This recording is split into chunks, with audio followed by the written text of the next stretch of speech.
समारंभासाठी एकत्र जमलो आहोत। आज इयत्ता 8वीच्या वर्गाचा म्हणजेच आपल्या वर्गाचा निरोप समारंभ आहे।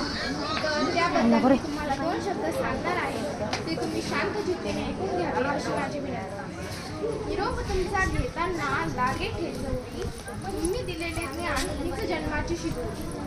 तर तुम्ही आम्हाला शिक्षणाची नवी दिशा दाखवली, शिक्षणाचे महत्त्व समजावे। तुमच्या या प्रयत्नाला यश मिळवून देणार शेवटपर्यंत आम्ही या परीक्षेला चालू। जीव लावला गुरुजनांनी, आई वडिलांसमोर आम्हाला कसे सांगू किती दुःख होते, सोडून जाताना तुम्हाला। आपल्या आयुष्यामध्ये फक्त 3च व्यक्ती असे असतात की जे आपल्या भल्यासाठी जगतात, ते म्हणजे आई, वडील आणि शिक्षक। हेच आपले खरे गुरु असतात। किती सुखत असली तरी कुठेतरी संपणारी वाट असते, पण संपणाऱ्या वाटेसोबतच जन्मणारी नवी पहाट असते। निरोप भेटलाय म्हणून दुःख देखील होतंय, पण उद्या नवीन शाळेत याचा आनंद देखील होतोय। येतच का सर दुःख देखील होतंय, पण नवीन शिक्षकांसोबत संवाद साधणार याचा आनंद देखील। निरोपाच्या सोहळ्याची कधी करू नये खंत, निरोपानंतरच्या भेटीला नसतो कधीच अंत। सर, तुम्हाला वाटत असेल नवीन शाळेत गेल्यावर, नवीन शिक्षकांना भेटल्यावर आम्ही तुम्हाला विसरून जाऊ, पण असं नाही। जोपर्यंत तुम्ही आहात आम्ही आहोत, तोपर्यंत आम्ही तुम्हाला भेटायला येतच राहू। हिरवी झाडे बागेत राहतात, हिरवी झाडे बागेत राहतात, तसेच तुमच्यासारखे शिक्षक मनात राहतात। आणि खरंच सर तुम्हाला वाटत असेल